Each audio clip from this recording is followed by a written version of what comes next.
Mahapajapati Gotami's request. The path of ordination opens to women. The Buddha was staying near Kapilavatthu. Mahapajapati Gotami came to see him. She was his aunt and foster mother, the woman who had cared for him after his birth mother died. But in this story, her importance does not come only from family. She came with a clear request. She asked that women be allowed to leave household life and go forth in the Dhamma and Vinaya made known by the Buddha. The Buddha did not accept the request. Mahapajapati asked again. The answer remained the same. She asked a third time. Again, permission was not given. The early text does not explain these first refusals in detail. So there is no need to invent motives for either side. What it records is clear. She asked. The request was refused. She left sad and in tears. Later, the Buddha traveled from Kapilavatthu to Vesali and stayed at the gabled hall in the great forest.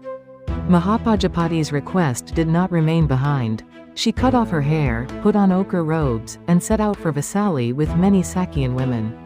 When they arrived, Mahapajapati stood outside the porch.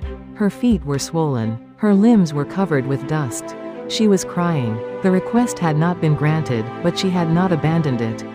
She had left home, walked a long distance, and returned to the same closed question. Ananda saw her and asked what had happened. Mahapajapati told him that women had not been allowed to go forth in the Buddha's Dhamma and Vinaya. Ananda said he would ask the Buddha. He approached the Buddha, explained that Mahapajapati was outside after the long journey, and repeated her request. The request was not accepted. Ananda asked again. The answer did not change. He asked a third time. Still, permission was not given. Then Ananda changed the question. Instead of simply repeating the same request, he asked whether a woman who went forth in the Buddha's Dhamma and Vinaya could realize stream entry, once returning, non-returning, or arahantship. The Buddha answered, yes, Ananda, she would. This short answer changes the center of the story. The question is no longer only whether women should be admitted to a new institution. It reaches a more basic point. Can women actually realize the fruits of this path? According to the discourse, the answer is yes. A woman is not excluded from stream entry because she is a woman. She is not excluded from once returning, non-returning, or arahantship. Her capacity for awakening is affirmed. Ananda then reminded the Buddha that Mahapajapati had been of great service to him. She was his aunt, foster mother, nurse, and the woman who gave him milk after his mother died. He asked again that women be allowed to go forth. This time, the Buddha set out a condition. If Mahapajapati Gotami accepted 8 rules of respect, that acceptance would count as her admission. These 8 rules are often called the Gurudhammas. They placed the community of nuns in a formally subordinate relationship to the community of monks. A nun ordained for many years was still required to show formal respect to a newly ordained monk. Nuns were not to spend the rains retreat where no monks were nearby.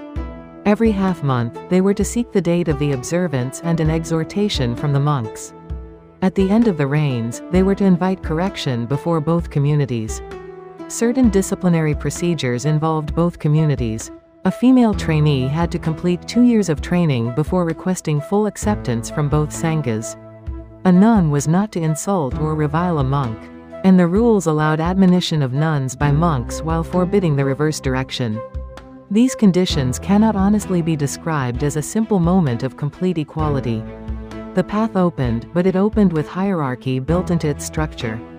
At the same time, another part of the record should not be erased. The Buddha had answered that women were capable of attaining the 4 stages of awakening. So the same account contains both spiritual possibility and institutional inequality. Mahapajapati heard the 8 conditions from Ananda and accepted them. The discourse compares her response to a young person receiving a fragrant garland and placing it on the head.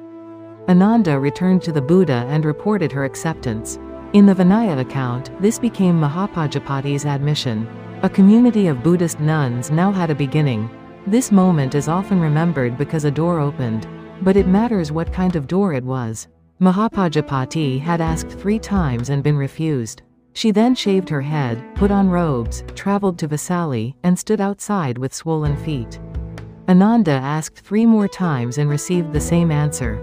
Only when the question shifted towards spiritual capacity did the discussion reach a new point. That change in the question matters. Ananda did not say only, "She has suffered, so give her what she wants." He did mention her service to the Buddha. But first he asked a deeper question. Can women realize the goal of the path? If they can, then their ability to practice cannot simply be dismissed. This is why the story is larger than a family favor. Mahapajapati was not admitted only because she had raised the Buddha. If that had been the only reason, the event would have remained a special exception for one woman. Instead, Ananda's question concerned women generally. The answer was yes. That gave the event meaning beyond Mahapajapati herself. A path became available to women who came after her. Early Buddhist texts later preserve the names and voices of accomplished nuns. They appear not merely as supporters of monks but as practitioners who trained, taught, and attained liberation. Still, it would be misleading to say that every inequality disappeared. The 8 rules made the relationship between the two sanghas asymmetrical. Some procedures required participation from monks. The direction of admonition was not equal. For modern listeners, these rules may feel difficult or unfair. That reaction does not need to be hidden. A careful reading can acknowledge both the opening and the limitation. The story does not require us to pretend that opening a door removes every barrier around it. Sometimes real change begins while old structures remain. This is why Mahapajapati's story is more complex than a simple victory story. There is persistence. There is refusal. There is advocacy. There is a clear recognition of women's capacity for awakening. There is permission. And there are restrictive conditions. All of these belong to the same account. What standard should decide who may enter this path? If the standard is the capacity to realize its goal, can women meet that standard? The Buddha's answer was yes. A good question can reveal whether a rule is protecting something necessary or merely preserving what has been customary. People have never done this before is not the same as people are incapable of doing this. Ananda's question separates the two. This distinction still matters whenever someone is told, "This is not the place for you." Sometimes the reason is real. Sometimes habit speaks as if it were necessity. The important task is to identify the actual criterion. Can the person do the work? Can the person take responsibility? Can the person fulfill the purpose for which the path exists? If the answer is yes, old absence by itself is not proof of permanent impossibility. Mahapajapati's actions also show that she was not merely waiting to be rescued. She cut her hair. She put on robes. She traveled. She stood at the threshold she had been denied. Ananda helped carry her request, but he did not invent it for her. The desire to go forth was already hers. Ananda's role was important, but Mahapajapati had already spoken for herself repeatedly. He became an advocate for a request that had already been clearly made. His contribution was to bring the question back and sharpen its logic. This is a useful form of advocacy. It does not replace another person's voice. It helps that voice reach the place where a decision is being made. At the same time, the canonical account does not remove every boundary. It opens the path through conditions. We may disagree today with the asymmetry of those conditions. But we should not rewrite the record to make it more comfortable. Historical honesty allows us to see both what changed and what did not. Opportunity and equality are not always the same thing. An opportunity can be real even when the conditions remain unequal. Recognizing this prevents 2 mistakes. The first is saying, "The door opened, so every problem was solved." The second is saying, "The conditions were unequal, so nothing meaningful changed." Neither fits the full account. A path that had not been formally available became available. And the path came with limitations that deserve to be seen clearly. Mahapajapati's swollen feet therefore become more than a detail of hardship.